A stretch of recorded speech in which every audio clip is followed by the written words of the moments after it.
Medusa, the woman who became a monster. Before the name Medusa became a symbol of terror, she was a woman of grace and beauty. She was born among three sisters known as the Gorgons, children of the sea gods Phorcys and Ceto, but while her sisters were immortal, Medusa alone was mortal, fragile, human, and radiant. Her hair gleamed like polished gold, her eyes sparkled like the reflection of sunlight on the sea, and her face inspired both admiration and envy. Even among gods, her beauty was spoken of. Some said that flowers bloomed brighter where she walked, and the sea itself calmed when she gazed upon it.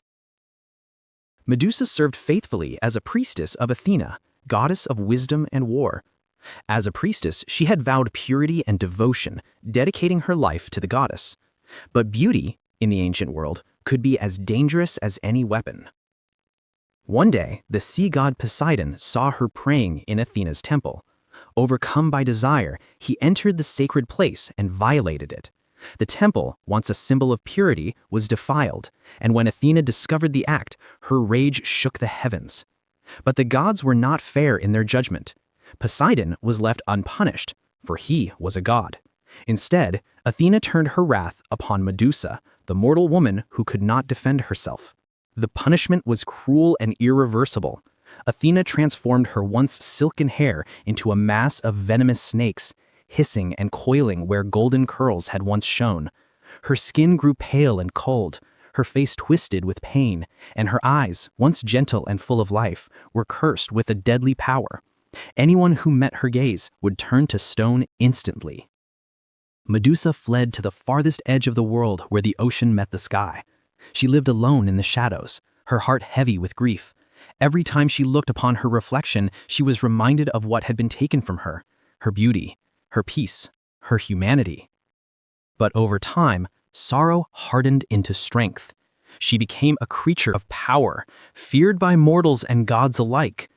The stories people told of her grew darker with each generation. They no longer spoke of a priestess or a victim, but of a monster who could kill with a glance. Then came Perseus, a young hero sent by King Polydectes to bring back the head of Medusa, a task meant to destroy him. Guided by Athena and Hermes, Perseus received gifts from the gods: winged sandals, a sword sharper than any made by man, and a polished shield that shone like a mirror. When Perseus found Medusa, she was sleeping among the statues of men who had once come to slay her. He could not face her directly. To look into her eyes meant death. So he used the shield's reflection to guide his strike. With one swift motion, the blade fell, and Medusa's life ended. But even in death, her power endured. From her blood sprang Pegasus, the winged horse, and Chrysaor, the golden warrior, born from her divine essence. Perseus carried her severed head back to Athena, who placed it upon her shield, the Aegis, where it became a symbol of protection and divine wrath. And so Medusa's story did not end with her death. It became a legend, one that endures across ages and cultures. To some, she is a monster, the embodiment of danger and rage. To others, she is a victim, punished for the crimes of gods and turned into a warning for those who wield power without mercy. Even now, her image lives on, carved into statues, painted on shields, worn on jewelry. Her eyes still stare, fierce and unyielding, across the centuries.